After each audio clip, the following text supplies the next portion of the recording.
ajouter un snippet à l'intérieur de Visual Studio pour C#. Donc, ce que j'ai besoin ici, bon, j'ai déjà une classe. Mon snippet que je veux rajouter, c'est le snippet toString. Il n'existe pas dans Visual Studio de base, mais on peut le créer. Donc, ce qu'on devra faire pour commencer, c'est d'aller chercher un modèle de fichier XML. Donc, je l'ai ici et je vais vous le donner aussi. Donc, dans cet élément-là que vous avez, ben, il y a plusieurs codes d'éléments à l'intérieur, plusieurs lignes, donc de XML qui est là. Les choses qui sont importantes à changer, donc à intégrer à l'intérieur de votre XML, c'est le toString, donc c'est le nom du snippet. Dans ce cas-ci, j'ai nommé toString.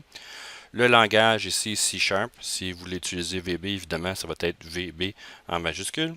Et le code que vous devez inclure à l'intérieur des crochets de ces data ici. Donc ça, c'est la méthode que je veux rajouter qui va faire override string to string et les accolades aussi avec des espacements. Une fois que ça c'est fait, vous le sauvegardez, vous le mettez dans un répertoire dans lequel vous savez que vous ne déplacerez pas les informations ou que ne supprimerez pas les informations, évidemment. Donc, une fois que ça va être fait, ben, on va pouvoir le lier avec Visual Studio.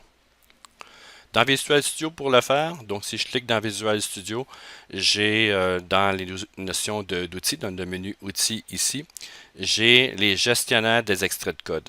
En français, un snippet, c'est des extraits de code. À l'intérieur de ceci, j'en ai déjà quelques-uns et ce que je peux faire ici, tout simplement, c'est d'ajouter, donc cliquer ajouter de l'élément. Donc ici, ils vont me demander un dossier, ce que je veux faire.